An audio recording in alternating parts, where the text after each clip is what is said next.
Hello my dear student, welcome back to my channel Shivam study knowledge. Student, आज की इस video में हम क्लास 12 समाज शास्त्र के जितने भी स्टूडेंट हैं और इस बार 2025 बोर्ड एग्जाम में समाज शास्त्र का पेपर देने वाले हैं, तो हम उन सभी स्टूडेंट के लिए लेकर आए हैं आज का एक मोस्ट इम्पॉर्टेंट वीडियो। इस वीडियो में हम आपके लिए लेकर आए हैं महत्वपूर्ण 70 टॉपिक। ये ऐसे 70 टॉपिक हैं जो आपके इस बार के बोर्ड एग्जाम के लिए सबसे ज्यादा इंपॉर्टेंट है और आपके पूरे बुक का ये निचोड़ है। यानी पूरे बुक में जितने भी चैप्टर हैं उन सभी चैप्टर के ये इंपॉर्टेंट टॉपिक्स मिलाकर 70 टॉपिक हुए हैं। पूरे किताब के ये टॉपिक है, हर एक चैप्टर के इंपॉर्टेंट टॉपिक्स आज की इस वीडियो में हम बताने वाले हैं, जो आपकी पूरे साल की तैयारी को क्या है अच्छी से कंप्लीट कराएंगी। पेपर में 101% यही सारे टॉपिक आएगा जो आज के इस वीडियो में हम आप लोगों को बताने वाले हैं। याद रखिएगा स्टूडेंट, पूरे बुक का ये निचोड़ है और बोर्ड एग्जाम में ये हर साल आने वाले आपके टॉपिक है। काफी स्टूडेंट हमसे पूछ रहे थे कि सर समाज शास्त्र की आप लोग तैयारी कराइए और ऐसी तैयारी कराइए ताकि जो पूरे साल की तैयारी है वो एक ही बार में क्या है सब टॉपिक वाइज कंप्लीट हो जाए। तो आज की इस वीडियो में हम यही टॉपिक लेकर आए हैं। यदि आप इसको पढ़ लेते हैं तो आपकी जो तैयारी है 2025 बोर्ड की वो अच्छे से कंप्लीट हो जाए। टॉपिक को आपको छोड़ना नहीं है, सारे को तैयार कर लेना है। समझ में आ गया? चलिए देखते हैं। यहाँ पर देखिए स्टूडेंट, सबसे पहला जो टॉपिक पूछा गया है वो क्या है, धार्मिक तथा जातिगत समुदाय। आपका जो सबसे फर्स्ट चैप्टर है सोशियोलॉजी यानी समाज शास्त्र में, वो कौन सा चैप्टर है, भारतीय समाज एक परिचय। यानी समाज के बारे में है और उनका एक क्या है परिचय, इंट्रोडक्शन के बारे में है। तो सबसे फर्स्ट चैप्टर का ये इंपॉर्टेंट टॉपिक है। हर चैप्टर वाइज मैं आपको टॉपिक बताता चलूंगा जिससे आपको काफी ज्यादा हेल्प मिलेगा। तो यहाँ पर देखिए सबसे पहला क्या है, धार्मिक तथा जातिगत समुदाय। अब इसमें स्टूडेंट मैं आपको बता दूं, इसमें क्या है, इसमें 4 टाइप के आपके क्वेश्चंस मिल जाएंगे।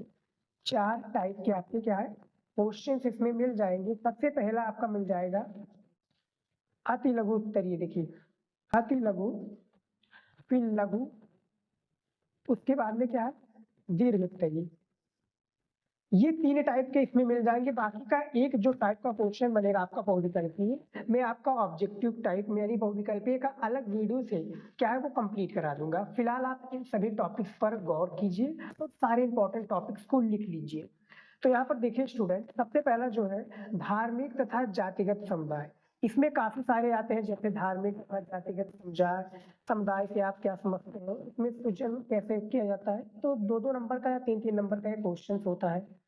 के बाद में देखिए दूसरा दूसरा टॉपिक है समाज शास्त्र। देखिए चैप्टर जो आपका सब्जेक्ट है वो है समाज शास्त्र और चैप्टर भी उसी के ऊपर आधारित है, क्या है भारतीय समाज एक परिचय। तो हमें समाज के बारे में जानना बहुत ज्यादा जरूरी है। समाज शास्त्र का यहाँ पर क्या है परिभाषा में देना होगा। समाज शास्त्र का काफी तरह के क्वेश्चन बन सकते हैं। जो दूसरा टॉपिक है ना, इसमें जैसे क्वेश्चन बन सकते हैं कि समाज शास्त्र के अध्ययन में प्रथम चरण के प्रमुख रूप क्या शामिल थे, इसके बारे में आपको बताना है। जो प्रमुख रूप शामिल थे के बारे में आपको डिटेल में बताना है। भारतीय समाज में यानी भारतीय समाज किस तरह से है, भारतीय समाज यानी जो हमारी समाज है ये अभी प्रेजेंट टाइम में किस तरह से है, समाज में हम कैसे रह सकते हैं, समाज में यानी पूरी समाज की आपको व्याख्या करनी है। तो ये काफी टाइप के यानी जो समाज है, समाज के आगे काफी सारे टाइप के क्वेश्चंस बन सकते हैं बोर्ड एग्जाम में। तो जितने भी आपके समाज से रिलेटेड क्वेश्चंस बनते हैं सारे को उठा लीजिए और सारे को तैयार कर लीजिए। और यदि आपको ऊपर क्या है एक प्रकार से वो चाहिए, पूरा सोल्यूशन चाहिए, तो मैं सोल्यूशन भी लेकर आऊंगा। लेकिन फिलहाल आप ये सारे जो टॉपिक है इसको नोट कर लीजिए और अपनी तैयारी को बेहतर बनाइए। उसके बाद में देखिए तीसरा टॉपिक है जनसांख्यिकी। जनसांख्यिकी ये भी काफी सारे इंपॉर्टेंट क्वेश्चंस में आते हैं और ये जो टॉपिक है आपका सेकंड जो चैप्टर आ जाता है समाज शास्त्र सोशियोलॉजी में स्टूडेंट, भारतीय समाज की जनसांख्यिकीय संरचना। ये इसी से लिया गया एक मोस्ट इंपॉर्टेंट टॉपिक है। जैसा कि नाम है भारतीय समाज की जनसांख्यिकीय संरचना, उसी से लिया गया है। तो याद रखिएगा जनसांख्यिकीय से रिलेटेड काफी सारे क्वेश्चन पूछे जा सकते हैं, जैसे कि जनसांख्यिकीय संक्रमण क्या होता है, जनसांख्यिकीय से आप क्या समझते हैं। उसके बाद में देखिए इसमें समाज शास्त्र के महत्वपूर्ण क्यों माना गया, यानी जनसांख्यिकीय को अध्ययन में समाज शास्त्र को महत्वपूर्ण क्यों माना गया है। काफी सारे क्वेश्चन इनसे बन सकते हैं। संक्रमण सिद्धांत के बारे में बताइए। तो जितने भी टाइप के आपके स्टूडेंट क्वेश्चन बनते हैं, लाइक आपका अति लघु उत्तरीय हो गया, लघु उत्तरीय हो गया या दीर्घ उत्तरीय हो गया, सारे इंपॉर्टेंट क्वेश्चंस को आपको लिख लेना है कॉपी में। और आपके में ये भी नहीं है कि बता रहा हूँ, चैप्टर वाइज आपको क्वेश्चंस मिल जाएंगे। ये ऐसे इंपॉर्टेंट टॉपिक्स है ना कि टीचर जब बताते हैं कि ये टॉपिक को आप तैयार कर लीजिए, बोर्ड के पेपर में आएगा, तो वो वही टॉपिक है। समझ में आ गया? तो ये तीसरा टॉपिक भी हमारा कंप्लीट हो गया। चौथा देखिए, माल्थस का जनसंख्या सिद्धांत। माल्थस जी का जनसंख्या सिद्धांत के बारे में आपको बताना है कि माल्थस का जनसंख्या सिद्धांत क्या होता है। जैसे कि माल्थस की जनसंख्या वृद्धि संबंधी सिद्धांत की विवेचना कीजिए या समझाइए या व्याख्या कीजिए। जैसे तीनों जो टाइप के मैंने आपको क्वेश्चन बताए हैं माल्थस जी का, ये एक ही है। बस आपको क्या है, इस पर आपको सिद्धांत के बारे में बताना है और इसका आंसर दे देना है। ये भी कंप्लीट हो गया। फिर पांचवा आ जाता है समाज। देखिए, दूसरा तो था हमारा समाज शास्त्र, लेकिन यहाँ पर समाज के बारे में पूछा गया है, क्योंकि जो आपका थर्ड चैप्टर है सामाजिक संस्थाएं, निरंतरता एवं परिवर्तन, ये भी काफी ज्यादा इंपॉर्टेंट चैप्टर है, तो इसी से लिया गया ये आपका टॉपिक है। तो समाज से रिलेटेड, जैसे कि समाज क्या होता है, समाज का परिभाषित कीजिए, ये इसके क्वेश्चन आपका आ जाता है। समाज किसे कहते हैं, ये सारे जो क्वेश्चन हैं ये इसी से बनते हैं डियर स्टूडेंट। समझ में आ गया? समाज शास्त्र से रिलेटेड, फिर समाज से रिलेटेड, समाज हमारे जीवन में जो हमारे समाज है, जैसे हम जिस समाज में रहते हैं, जिस समाज में रहते हैं उसका रीति रिवाज मानना हमें ज्यादा जरूरी है। समाज होता क्या है, समाज को परिभाषित कीजिए। ये सारी चीजें जो है इसी से ऊपर क्या है, आधारित है। समझ में आ गया स्टूडेंट? इसी के ऊपर हमें पूरी बात करनी होगी। उसके बाद में देखिए अगला राष्ट्रीय, देखिए राष्ट्रीय परिवार नियोजन। राष्ट्रीय परिवार नियोजन होता क्या है, इसके बारे में भी आपको बताना पड़ेगा। ये राष्ट्रीय परिवार नियोजन से रिलेटेड भी काफी क्वेश्चन आपके बन सकते हैं, यानी टॉपिक के लिए इसमें क्वेश्चन देखिए जो बनता है वो भी काफी सारे क्वेश्चन आपके बन सकते हैं राष्ट्रीय परिवार नियोजन से। उसके बाद में देखिए भारत में जनसंख्या वृद्धि। भारत में जनसंख्या वृद्धि क्या होता है, भारत में जनसंख्या वृद्धि किस तरह से है, भारत में जनसंख्या वृद्धि के परिणाम लिखिए, कितने प्रकार के जनसंख्या वृद्धि होते हैं, ये सारी चीजों के बारे में आपको बताना रहेगा। समझ में आ गया? इसके बाद में देखिए मृत्यु दर और जन्म दर। देखिए मृत्यु दर और जन्म दर के बारे में भी आपको बताना है कि मृत्यु दर होता क्या है, जन्म दर क्या होता है। समझ में आ गया? सारी चीजें आपको बतानी है। जाति के बारे में, देखिए जाति के बारे में आपका काफी क्वेश्चन आता है। जाति के बारे में आपको बता दूं, जैसे प्रबल जाति क्या होती है, समझ में आ गया? प्रबल जात, जातिवाद क्या है, जातिवाद को नियंत्रित करने के लिए सुझाव दीजिए, ये 9 नंबर टॉपिक है। जातिवाद किसे कहते हैं। उसके बाद में जाति व्यवस्था के पृथकीकरण और अधिक्रम की क्या भूमिका है, जाति की विशेषताएं लिखिए। यानी जाति से जितने भी आपके क्वेश्चन बनने, जितने भी टॉपिक बनने, हेडिंग बनने, सारे को आपको तैयार कर लेना है, क्योंकि जाति से रिलेटेड आपके क्वेश्चन ज्यादा आते हैं। उसके बाद में इस तरह से क्वेश्चन आएगा, जाति और वर्ग में अंतर कीजिए। समझ में आ गया? 10 नंबर टॉपिक देखिए, भारत में जनजातियों की विशेषताएं बताइए। जो भारत में जनजातियां है ना, इनकी आपको विशेषताएं बतानी है। जनजातीय आदिम समुदाय क्या है, उसके बाद में जातिवाद क्या है, भारतीय जनजातियों में विवाह के विभिन्न तरीकों बताइए, यानी 8 प्रकार के विवाह होते हैं, इनके बारे में भी आपको बताना है। 11 नंबर आपका टॉपिक है संस्कृतिकरण। देखिए संस्कृतिकरण से भी यहाँ पर आपका क्वेश्चन पूछा गया है कि संस्कृतिकरण होता क्या है, संस्कृतिकरण क्या होता है, और संस्कृतिकरण से आप क्या समझते हैं, इसका परिभाषा दीजिए। तो ये भी क्वेश्चन आपका आएगा। उसके बाद में देखिए 12 नंबर वर्ग। देखिए वर्ण वर्ग जनजाति, इससे भी रिलेटेड आपका क्वेश्चन पूछा जाएगा। समझ में आ गया? देखिए वर्ग आपका अलग होता है, वर्ण आपका अलग होता है, समझ में आ गया, और जनजाति अलग होते हैं, तो तीनों अलग अलग पूछे जाएंगे। तो ये 12 नंबर भी टॉपिक हमारा कंप्लीट हो चुका है। ये सारे स्टूडेंट में जो टॉपिक आप लोगों को बता रहा हूँ, प्लीज आप लोग इसको क्या तैयार कर लीजिए। सबसे पहले आपको करना क्या है, एक कॉपी में, यानी कॉपी में आप लिख लीजिए सबसे पहले इन सारे टॉपिक को। उसके बाद में अपनी बुक या क्वेश्चन डायरेक्ट लीजिए। मिलता है कि ठीक है, नहीं मिलता है तो मैं क्या है तैयार कराने के लिए यहाँ बैठा है, सबका सोल्यूशन लेकर आऊंगा और सबके क्वेश्चन का आंसर मैं आपको बताऊंगा, ताकि आपका सारा जो डाउट है वो क्लियर हो जाए। अब देखिए यहाँ पर नातेदारी आ गया है। देखिए 13 नंबर में नातेदारी किसे, नातेदारी क्या है, नातेदारी के प्रमुख रेडिया लिखिए, समझ में आ जाए। नातेदारी के बारे में आपको बताना है। अनुसूचित जनजाति, देखिए अनुसूचित जनजाति के बारे में आपको बताना है। अनुसूचित जनजातियां और अनुसूचित जातियां शब्द अस्तित्व में कैसे आया, इसके बारे में आपको बताना है। 14 नंबर टॉपिक में जनजाति क्या होता है, इसके बारे में भी आपको बताना है। समझ में आ गया, ये आपका अलग अलग हो जाता है। 15 नंबर टॉपिक है संयुक्त परिवार। संयुक्त परिवार और उनकी विशेषताएं, ये भी आपको बतानी रहेंगी कि संयुक्त परिवार क्या होता है और उनकी विशेषताएं क्या होती है। समझ में आ गया, इसके बारे में आपको बताना है। ये सारे आपके लघु उत्तरीय क्वेश्चन में आ जाएंगे। अगला देखिए 16 नंबर सामाजिक नियंत्रण। सामाजिक नियंत्रण क्या होता है, इसके बारे में आपको बताना है। सामाजिक नियंत्रण किसे कहते हैं। समाज में जो नियंत्रण होते हैं, ये समाज की नियंत्रित सारी चीजें जो होती हैं, इसके बारे में हमें बताना है। फिर उसके बाद में देखिए यहाँ पर 18 नंबर जो टॉपिक है मेघालय उत्तराधिकार अधिनियम 1986, मैं यहाँ पर लिख देता हूँ। 1986 का सविस्तार वर्णन कीजिए। और अथवा लगकर इसमें और क्वेश्चन बन सकता है कि मातृ वंश और मातृतंत्र में क्या अंतर है, व्याख्या कीजिए। ये भी आपका क्वेश्चन बन सकता है 18 नंबर टॉपिक में, तो इसको भी आप लोग तैयार कर लीजिएगा स्टूडेंट। समझ में आ गया। फिर देखिए 19 नंबर हुंडी उपयोगिता, बहुत ज्यादा जरूरी है और हमने आप लोगों को काफी बार बताया है कि हुंडी का उपयोगिता यानी हुंडी की जो उपयोग है ये कैसी होती है। जो आपका 4th चैप्टर आ जाता है स्टूडेंट, बाजार एक सामाजिक संस्था के रूप में, उसी के लिए अगले ये आपका टॉपिक है हुंडी। हुंडी की क्या उपयोगिता थी, यानी व्यापारी वो हुंडी का एक दूसरे कोने पर व्यापार द्वारा स्वीकार करते थे। जैसे अब डॉलर होता है, अलग अलग देशों में हम व्यापार करते हैं, व्यापार यानी इंपोर्ट और एक्सपोर्ट करते हैं, तो वहाँ पर डॉलर चलता है या रुपए चलते हैं, सेम वहाँ पर हुंडी का प्रयोग होता था। समझ में आ गया। 20 नंबर टॉपिक है हमारा भारतीय अर्थव्यवस्था। भारतीय अर्थव्यवस्था कैसी है, इसके बारे में आपको बताना है। भारतीय अर्थव्यवस्था किस तरह से है, अर्थव्यवस्था के बारे में आपको पूरा डिटेल में बताना है। भारतीय अर्थव्यवस्था के बारे में काफी सारे इससे क्वेश्चन बन सकते हैं। फिर उसके बाद में ये देखिए 22 नंबर आपका टॉपिक है वस्तुकरण या परिणीयकरण। वस्तुकरण या इसके बारे में भी क्वेश्चन आपका पूछा गया है। ये टॉपिक है, देखिए स्टूडेंट क्या है, एक टॉपिक के काफी सारे हेडिंग बनते हैं, ये आपको याद रखना है।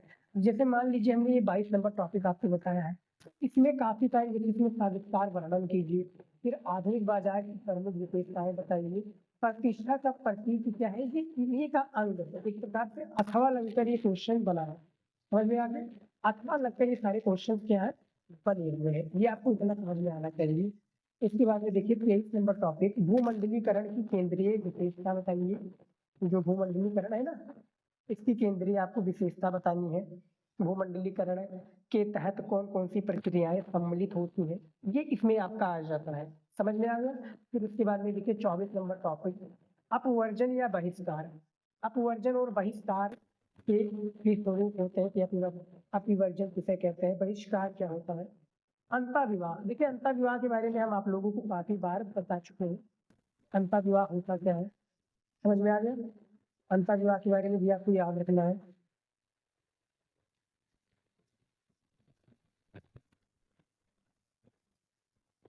अंतःविवाह क्या होता है। 25 नंबर टॉपिक, यानी ये सारे टॉपिक आप लिखते चले जाइएगा स्टूडेंट, मैं बताता जाता हूँ, आप लिखते चले जाइएगा। उसके बाद में देखिए 26 नंबर नारी आंदोलन। नारी आंदोलन क्या होता है, इसके बारे में भी आपको बताना है। अंतःविवाह को समझाइए, नारी आंदोलन क्या होता है, जाति पूर्वग्रह क्या होता है, ये सारी चीजें आपको याद रखनी पड़ेंगी। नारी आंदोलन के बारे में आपको बताना रहेगा। देखिए नारी आंदोलन के बारे में आपको लघु उत्तरीय में क्वेश्चन पूछा जा सकता है। समझ में आ गया, लघु उत्तरीय में नारी आंदोलन के बारे में आपका पूछा जाएगा क्वेश्चन। 27 नंबर है विकलांग। देखिए विकलांग के बारे में आपको बताना रहेगा कि विकलांग जो हमारे भारत देश में है, यानी विकलांग दिव्यांगों के लिए किए गए सरकार के प्रयासों के बारे में बताना है। दिव्यांग के बारे में, विकलांग यही है, समझ में आ गया। दिव्यांग कह लीजिए या विकलांग कह लीजिए। फिर स्त्रियों की समानता, देखिए स्त्रियों की समानता और अधिकार के लिए किए गए कुछ प्रमुख प्रयास का क्या है, आपको विस्तृत आपको वर्णन करना है, विस्तृत वर्णन कीजिए। फिर 29 नंबर टॉपिक है भारत में लैंगिक असमानता, कैसी लैंगिक असमानता है इसके बारे में बताना है। और जातीय विषमता, ये सारी चीजें क्वेश्चन तो पूछे ही जाएंगे, हमने आपको ऑलरेडी पहले जाति वाले टॉपिक में समझा दिया है, याद रखिएगा। उसके बाद में देखिए 30 नंबर टॉपिक क्या पूछा गया है, सामुदायिक पहचान। देखिए भैया, सामुदायिक पहचान क्या होता है इसके बारे में भी आपको बताना पड़ेगा। जो आपका चैप्टर है ना स्टूडेंट, सांस्कृतिक विविधता की चुनौतियां, जो कि 6 नंबर चैप्टर है, उससे लिए गए टॉपिक है आपका सामुदायिक पहचान क्या होता है, सामुदायिक पहचान क्या होता है और वो कैसी बनती है, समझ में आ गया। सामुदायिक पहचान से आप क्या समझते हैं, समुदाय क्या है, ये सारी चीजें आपको बतानी है। 31 नंबर टॉपिक है कि सांप्रदायवाद या सांप्रदायिकता क्या होता है, इसके बारे में आपको बताना है, जो आपका अति लघु उत्तरीय में आ जाएगा। क्षेत्रवाद, क्षेत्रवाद क्या होता है, आमतौर पर ये किन कारकों पर आधारित होता है, क्षेत्रवाद का अर्थ लिखिए, परिभाषा लिखिए, इससे क्या आता है। यानी जितने भी आपके अथवा लगकर क्वेश्चन बनते हैं वो एक ही टाइप के होते हैं स्टूडेंट, ठीक है, एक ही टाइप के उसमें शामिल होते हैं, बस आपको गुमराह करने के लिए एग्जामिनर ऐसे क्वेश्चन दे देते हैं, ऐसे टॉपिक्स दे देते हैं। उसके बाद में देखिए 33 नंबर टॉपिक सांस्कृतिक विविधता, सांस्कृतिक विविधता क्या होता है इसके बारे में आपको बताना है कि सांस्कृतिक विविधता किस चीज पर आधारित है, समझ में आ गया। उसके बाद में देखिए अल्पसंख्यक, अल्पसंख्यक वर्ग क्या होता है, अल्पसंख्यक वर्गों को राज्य में संरक्षण की क्या जरूरत होती है, ये सारे इस तरह से क्वेश्चंस बन सकते हैं। धर्मनिरपेक्षता जो कि 35 नंबर टॉपिक है, इसके बारे में भी आपको बात करनी पड़ेगी, धर्मनिरपेक्षता के ऊपर।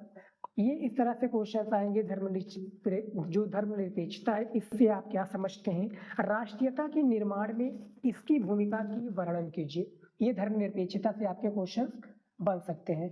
36 नंबर टॉपिक है राष्ट्र, देखिए राष्ट्र राज्य अभिप्राय क्या है इसके बारे में आपको बताना है।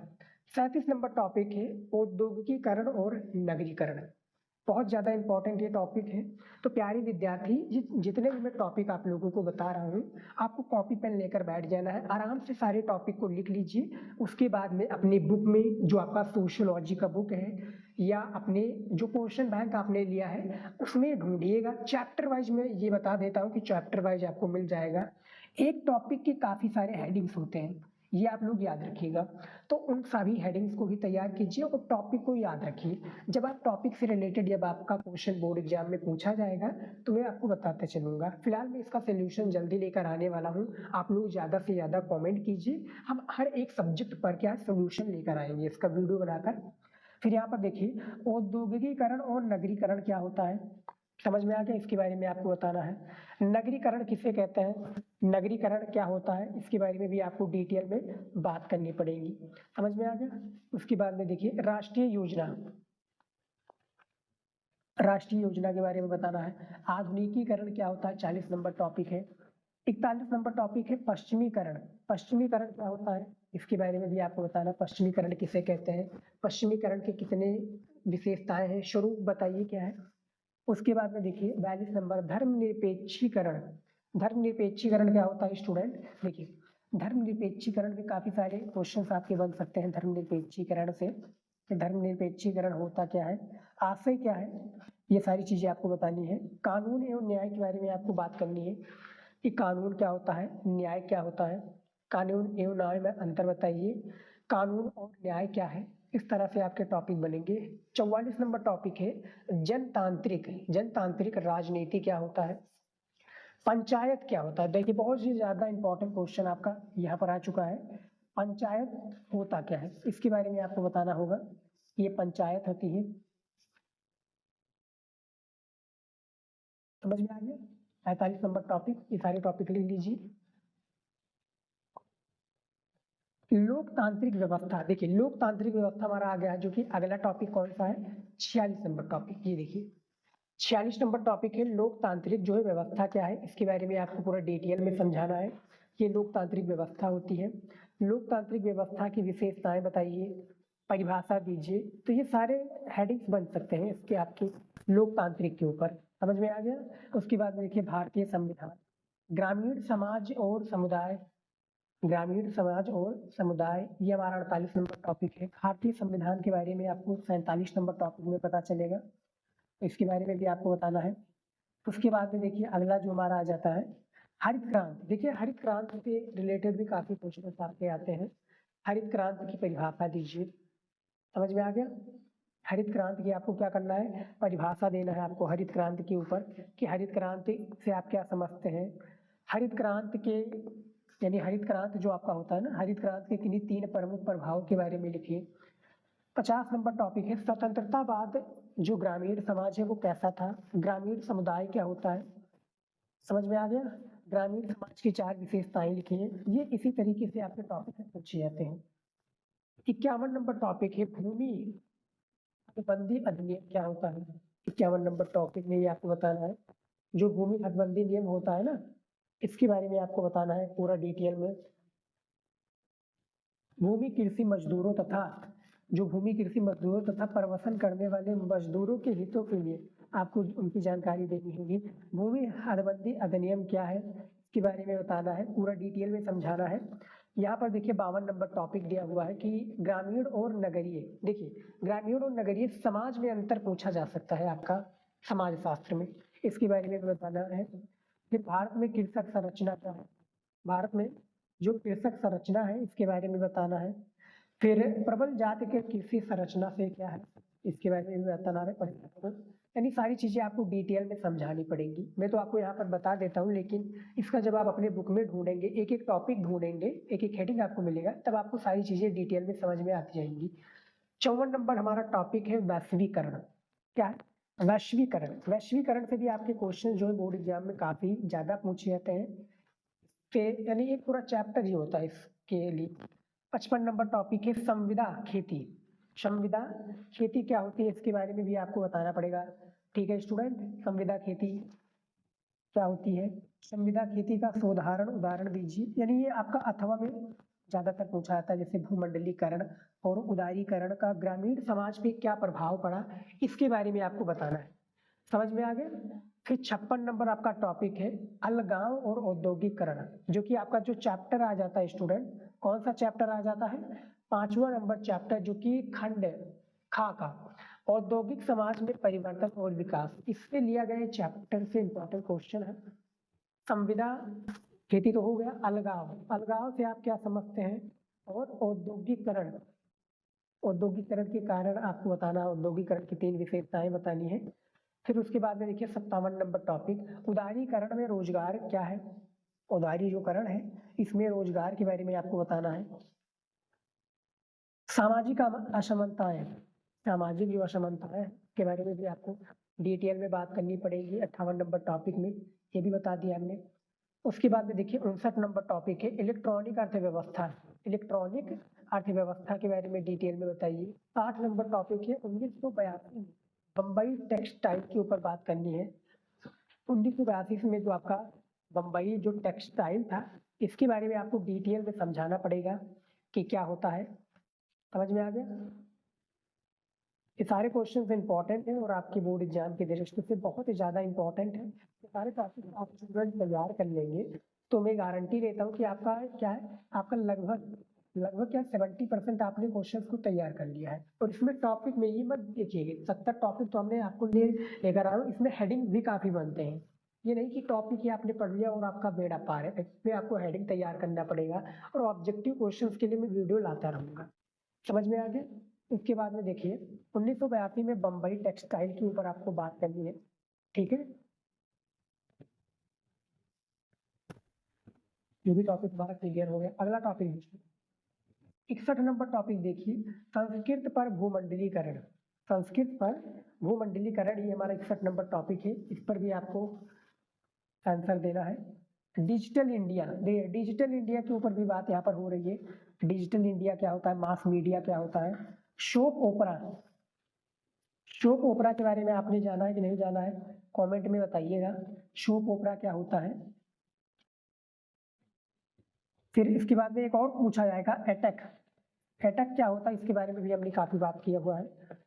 63 नंबर टॉपिक में है शॉप ओपरा के बारे में आपको बात करना है। 64 नंबर टॉपिक है देखिए औपनिवेशिक सरकार के बारे में कि औपनिवेशिक सरकार क्या होता है। भारत में टेलीविजन प्रसारण, जो भारत में आपका टेलीविजन प्रसारण होता है ना, इसके बारे में भी आपको बताना है कि भारत में टेलीविजन प्रसारण कैसे होता है। भारत में टेलीविजन प्रसारण के बाद है आपका समाचार पत्र उद्योग, जो कि आपका चैप्टर है ना 7 नंबर जनसंपर्क साधन और जनसंचार, उससे लिया गया है समाचार पत्र उद्योग। फिर जनसंपर्क के साधन 68 नंबर टॉपिक है एक भूमंडलीकरण अर्थव्यवस्था, एक भूमंडलीकरण अर्थव्यवस्था, इसके बारे में भी बात करना है जो कि सामाजिक आंदोलन से चैप्टर से जुड़ा हुआ है।